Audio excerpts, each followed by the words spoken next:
तो sir national income calculate करने के टोटल 3 तरीके होते हैं। पहला वाला गया आपका value addition method, that is also known as output method और product method. Okay, second method is income method. So we have already completed value addition method and income method, and today's topic will be expenditure method. So in this particular method we will discuss how to calculate national income by adding expenditures of different sectors. Sectors are of 4 types. What are the 4 types of sectors? Point number 1 is household sector, second is your business firm, third one is your government, and the fourth one is your rest of the world. Okay, तो sir हम लोग already 4 sector के बारे में पढ़े हैं। एक हो गया आपका हाउस होल्ड, दूसरा है आपका बिजनेस फर्म, तीसरा हो गया आपका government and rest of the world.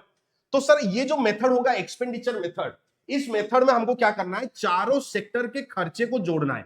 चारों सेक्टर के जो भी एक्सपेंडिचर रहेंगे, expenditure on final goods and services. अब सर हम लोग ऑलरेडी पढ़ चुके हैं कि जो गुड्स है उसको हम लोगों ने 2 पार्ट में डिवाइड किया हुआ था।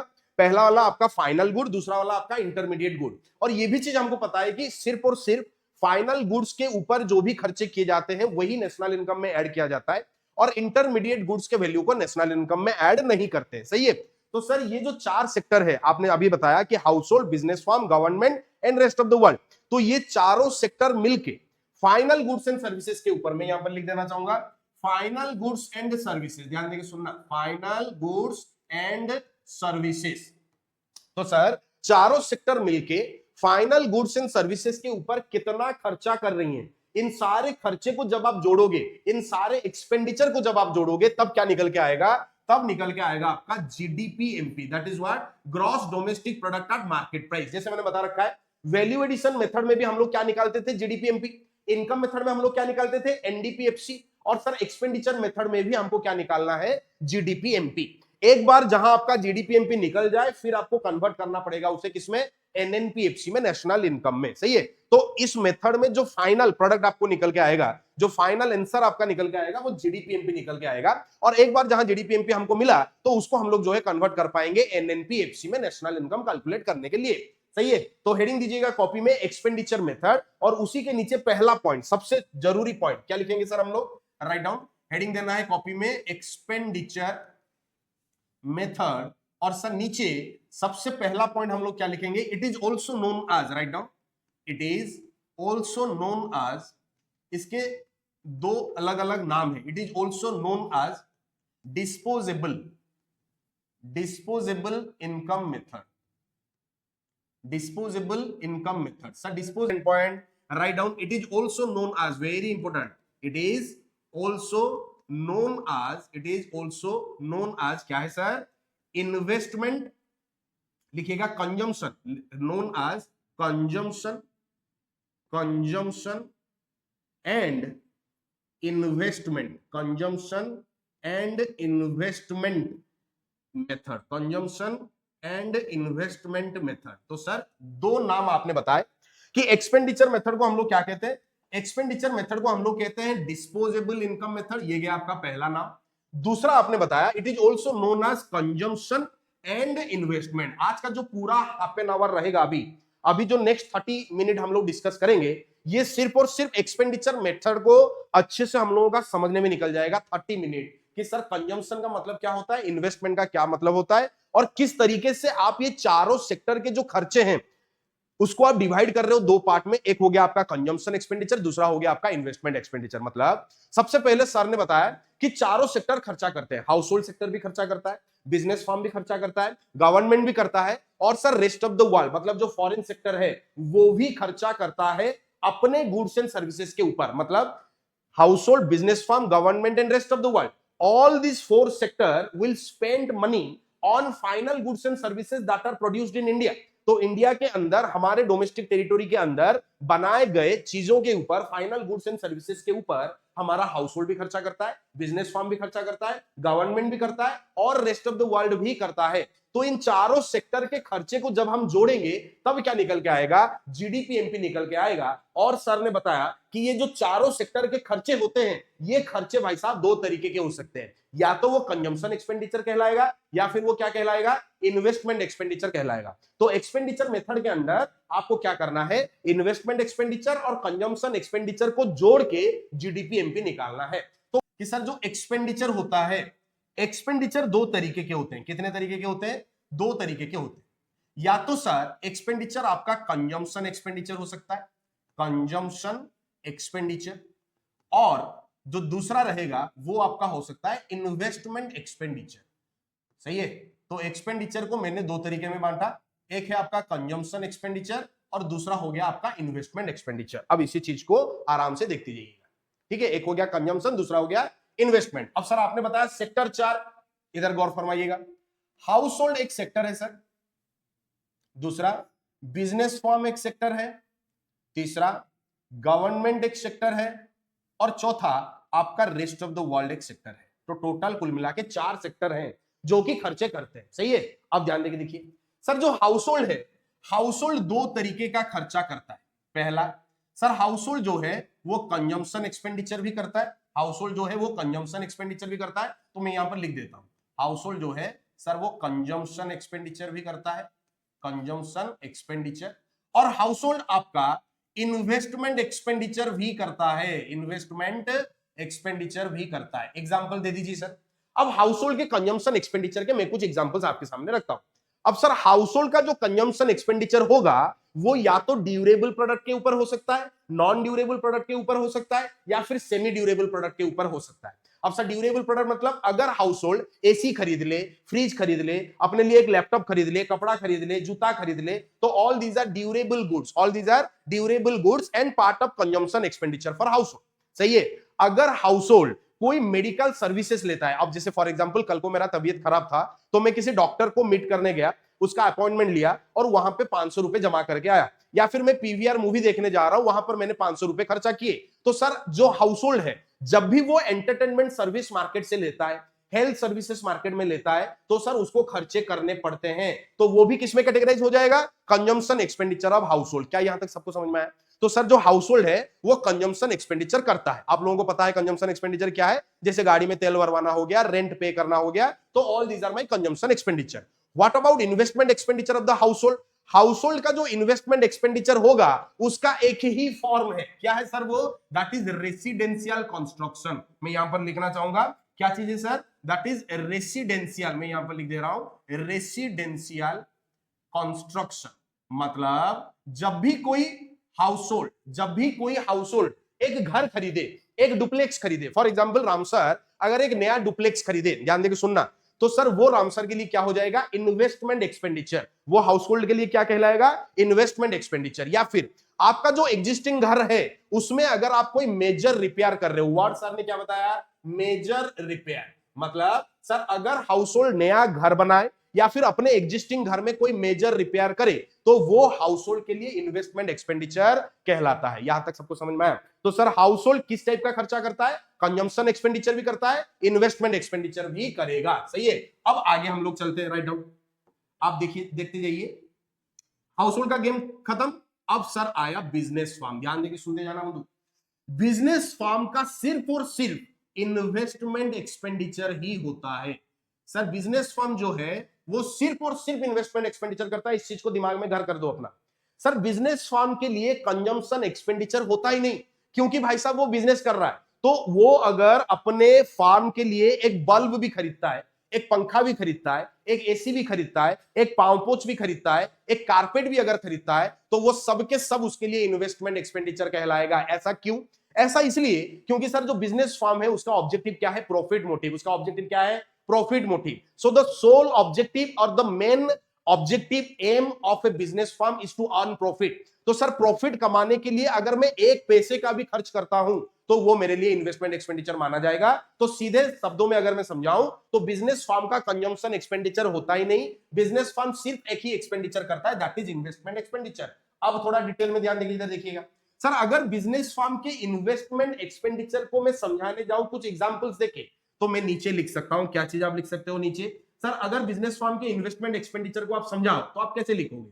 Point number 1, investment on plant and machinery, investment on plant and machinery, plus plus plus plant and machinery तो फिक्स्ड एसेट हो गया। मतलब अगर कोई बिजनेस फर्म अपने लिए एक फैक्ट्री कंस्ट्रक्ट करे, एक फैक्ट्री बिल्डिंग बनाए या फिर कोई मशीन इंस्टॉल करे, तो all these are fixed asset. ध्यान देके सुनना, मतलब अगर कोई बिजनेस फर्म है तो वो फिक्स्ड एसेट के ऊपर तो इन्वेस्टमेंट करता ही है, उसी के साथ साथ वो अपने स्टॉक के ऊपर भी इन्वेस्टमेंट करता है। तो उसको हम लोग क्या कहते हैं, इन्वेंटरी इन्वेस्टमेंट। क्या लिखा मैंने, इन्वेंटरी इन्वेस्टमेंट। ध्यान देके सुनना। तो sir investment expenditure of business firm को सर ने दो कैटेगरी में डिवाइड किया, या तो वो investment on plant and machinery हो सकता है, या फिर वो इन्वेस्टमेंट ऑन इन्वेंटरी हो सकता है, that is change in stock. Inventory investment का सिंपल मतलब हो गया चेंज इन स्टॉक, जिसको कैसे कैलकुलेट करते हैं हम लोग, closing stock minus opening stock. यहां तक सब कुछ सही है, कोई दिक्कत नहीं है। तो सर दो सेक्टर के बारे में आपने बता दिया। हाउस होल्ड जो है वो कंजम्पशन एक्सपेंडिचर भी करता है, इन्वेस्टमेंट एक्सपेंडिचर भी करता है। बिजनेस फार्म का सिर्फ और सिर्फ इन्वेस्टमेंट एक्सपेंडिचर रहेगा। आगे बात करते हैं गवर्नमेंट के बारे में, आगे हम लोग बात करते हैं गवर्नमेंट सेक्टर के बारे में। अब सर गवर्नमेंट क्या करता है, गवर्नमेंट के भी सर दो एक्सपेंडिचर रहते हैं। गवर्नमेंट जो है वो भी दो तरीके का खर्चा करता है। सर गवर्नमेंट इन्वेस्टमेंट एक्सपेंडिचर भी करता है, गवर्नमेंट जो है वो इन्वेस्टमेंट एक्सपेंडिचर भी करता है, और बेटा कंजम्पशन एक्सपेंडिचर भी करता है। इसको समझना बहुत जरूरी है। अब ध्यान देके सुनना। अगर गवर्नमेंट के इन्वेस्टमेंट एक्सपेंडिचर को मैं समझाऊं, तो सर अगर गवर्नमेंट कभी भी कोई इंफ्रास्ट्रक्चरल डेवलपमेंट करे, मेरे साथ सबको बोलना है, क्या बोला मैंने, इंफ्रास्ट्रक्चरल डेवलपमेंट। जैसे अगर गवर्नमेंट एक एनएच बना रहा है, नेशनल हाईवे, तो सर वो क्या है आपका, इन्वेस्टमेंट एक्सपेंडिचर। अगर गवर्नमेंट एक नया स्कूल बिल्डिंग बना रहा है, तो सर वो हो गया investment expenditure. Railway station investment expenditure, airport investment expenditure, एक बड़ा सा stadium, all these are investment expenditure. लेकिन जब वो स्कूल का बिल्डिंग बना रहा था वो था इन्वेस्टमेंट एक्सपेंडिचर। अब उसी स्कूल में काम कर रहे टीचर्स को जब गवर्नमेंट सैलरी देगा वो हो जाएगा कंजम्पशन एक्सपेंडिचर। जब आप हॉस्पिटल कंस्ट्रक्ट कर रहे थे तो वो हो रहा था आपके लिए इन्वेस्टमेंट एक्सपेंडिचर। लेकिन उसी हॉस्पिटल में अगर free of cost government medicine distribute करवाता है तो वो बन जाएगा कंजम्पशन एक्सपेंडिचर। बात समझ में आ रहा है। तो सर गवर्नमेंट अपने इंप्लॉइज को जो हर महीने सैलरी पे करता है, that is compensation of employ paid by government to its employ, are part of consumption expenditure. अब गवर्नमेंट मान लीजिए आपको सब्सिडी प्रोवाइड कर रहा है, सर अगेन कंजम्पशन एक्सपेंडिचर। बात समझ में आ रहा है। तो गवर्नमेंट आपके लिए जितने भी सर्विसेज प्रोवाइड करता है, गवर्नमेंट हम लोगों को फ्री एजुकेशनल सर्विस प्रोवाइड करवाता है, consumption expenditure. Free health care facilities provide करवाता है, कंजम्पशन एक्सपेंडिचर। लेकिन जहां गवर्नमेंट ने एक स्टेडियम बनाया तो सर एक एसेट क्रिएट हो रहा है, तो इन्वेस्टमेंट एक्सपेंडिचर। एक रोड बनवाया तो सर एसेट क्रिएट हो रहा है, consumption expenditure. Hospital, railway station, airport, all these are what, investment expenditure. क्या यहां तक सबको समझ में आया। तो सर गवर्नमेंट जो है वो इन्वेस्टमेंट एक्सपेंडिचर भी करेगा और साथ ही में कंजम्पशन एक्सपेंडिचर भी करेगा। तो गवर्नमेंट के इन्वेस्टमेंट एक्सपेंडिचर को हम कैसे लिख सकते हैं, नीचे इंफ्रास्ट्रक्चर, मैं यहां पर लिख दे रहा हूं इंफ्रास्ट्रक्चर, या फिर इसी चीज को हम ऐसे भी लिख सकते हैं गवर्नमेंट फिक्स्ड इन्वेस्टमेंट। इसको क्या लिख सकते हैं हम लोग, जो है गवर्नमेंट फिक्स्ड इन्वेस्टमेंट। अब सर फिक्स्ड इन्वेस्टमेंट मतलब, गवर्नमेंट फिक्स्ड इन्वेस्टमेंट मतलब investment on fixed asset. Government fixed investment का मतलब क्या हो गया, इन्वेस्टमेंट ऑन फिक्स्ड एसेट। यहां तक सबको समझ में आया, डन है। आगे देखिए लास्ट, सर एक सेक्टर आखिरी में बच गया, that is rest of the world, और जिसको हम लोग कहते हैं फॉरेन सेक्टर। फॉरेन सेक्टर के खर्चे को हम लोग क्या कहते हैं, अपना नेट एक्सपोर्ट। क्या कहते हैं सर, नेट एक्सपोर्ट। अब ये नेट एक्सपोर्ट कैसे निकलेगा सर, एक्सपोर्ट माइनस इंपोर्ट। ध्यान देके सुनिएगा। अब जैसे इस चीज को समझना बहुत जरूरी है। अब जैसे सर हम लोग हैं इंडियन, तो हमारे कंट्री में बहुत सारे प्रोडक्ट बनाए गए। अब उन सारी चीजों को, उन सारे प्रोडक्ट को अगर मैं फॉरेन में बेच रहा हूं, ध्यान देके सुनिएगा, अगर उन सारे प्रोडक्ट को मैं फॉरेन में सेल कर रहा हूं, एक्सपोर्ट कर रहा हूं, तो वहां का आदमी खरीद रहा है। तो फॉरेनर जब डिमांड कर रहा है इंडियन प्रोडक्ट, तो वो हमको पैसा दे रहा है। They people are spending their money income on the consumption of goods and services that is produced inside India. तो ये उनके लिए खर्चा है, किस प्रोडक्ट के ऊपर, हमारे फाइनल गुड्स एंड सर्विसेज के ऊपर। क्या यहां तक समझ में आया। अब सर जैसे वो लोग हमारे प्रोडक्ट खरीद रहे हैं, वैसे हम लोग भी फॉरेन के प्रोडक्ट खरीदते हैं, that is known as what, import. तो सर एक्चुअल में फॉरेन सेक्टर से हमारे प्रोडक्ट के ऊपर कितना खर्चा किया गया, उसको कैसे कैलकुलेट करें, तो एक्सपोर्ट से आपको माइनस कर देना पड़ेगा इंपोर्ट। तब जाके पता चलेगा कि एक्चुअल में नेट वैल्यू कितना आ रहा है और फॉरेनर एक्चुअल में हमारे प्रोडक्ट के ऊपर कितना स्पेंड कर रहे हैं। तो सर नेट एक्सपोर्ट का मतलब हो गया कि एकदम लास्ट में फॉरेनर्स ने हमारे इंडियन प्रोडक्ट के ऊपर कितना खर्चा किया हुआ है, दैट इज नेट एक्सपोर्ट। यहां पर बात खत्म नहीं हो रहा, अभी तो शुरू हुआ गेम, ध्यान देके देखते जाइएगा। सर हाउस होल्ड का जो कंजम्पशन एक्सपेंडिचर होगा उसको बेटा हम लोग क्या कहेंगे, पीएफसी। ध्यान देके देखते जाइए। हाउस होल्ड का जो कंजम्पशन एक्सपेंडिचर होगा, हाउस होल्ड का जो कंजम्पशन एक्सपेंडिचर होगा उसको हम लोग क्या कहेंगे, उसका नाम हम लोग रख रहे हैं पीएफसी। क्या है sir full form, private final consumption expenditure, repeat कौन ओम बाबू, प्राइवेट फाइनल कंजम्पशन एक्सपेंडिचर। अब सर एक बढ़िया चीज बता, इकोनॉमिक्स में कभी अगर कोई चीज आपको समझ में ना आए, मैं कई बार क्लास में बोल रखा हूं, उसको उल्टा करके पढ़िए। जैसे ही आप उल्टा करके पढ़ते हो आपको समझ में आ जाएगा। जैसे एक बंदा मेरे को पूछता है कि sir private final consumption expenditure का मतलब क्या है, तो मैं उसको उल्टा करके समझा रहा हूं। It is the expenditure, it is the expenditure on the consumption of final goods and services by the private parties. बात खत्म। तो what is private final consumption expenditure? It is the expenditure on the consumption of final goods and services by the private parties. Game over. तो sir private parties final goods and services के ऊपर कितना consumption expenditure कर रहा है, उसको हम लोग क्या कहेंगे? पीएफसी। तो फिर से मैं बता रहा हूं, चार सेक्टर है, household, business firm, government and rest of the world. चारों सेक्टर खर्चा करता है, लेकिन हाउस होल्ड के खर्चे को आपने दो तरफा बताया सर, वो इन्वेस्टमेंट एक्सपेंडिचर भी करता है, कंजम्पशन एक्सपेंडिचर भी करता है। लेकिन बिजनेस फर्म के लिए आप बता रहे हो कि उसका कंजम्पशन एक्सपेंडिचर कुछ नहीं होगा। बिजनेस फर्म अगर ₹1 का भी खर्चा करेगा तो वो उसके लिए इन्वेस्टमेंट एक्सपेंडिचर कहलाएगा। बाकी बचा गवर्नमेंट। गवर्नमेंट इन्वेस्टमेंट एक्सपेंडिचर भी करता है और साथ में कंजम्पशन एक्सपेंडिचर भी करता है। ध्यान देके देखते जाइएगा। हाउस होल्ड के कंजम्पशन एक्सपेंडिचर को मैंने एक नाम दे दिया, प्राइवेट फाइनल कंजम्पशन एक्सपेंडिचर। सही है, आगे चले। अब देखिए गुरु, सर बिजनेस फर्म का इन्वेस्टमेंट एक्सपेंडिचर, गवर्नमेंट का इन्वेस्टमेंट एक्सपेंडिचर और हाउस होल्ड का इन्वेस्टमेंट एक्सपेंडिचर, तीन। फिर से मैं बता रहा हूं, investment expenditure of house hold, investment expenditure of government and investment expenditure of business firm. मैंने तीनों सेक्टर के इन्वेस्टमेंट एक्सपेंडिचर को जोड़ा है। हाउस होल्ड का इन्वेस्टमेंट एक्सपेंडिचर, गवर्नमेंट का इन्वेस्टमेंट एक्सपेंडिचर और बिजनेस फर्म का इन्वेस्टमेंट एक्सपेंडिचर।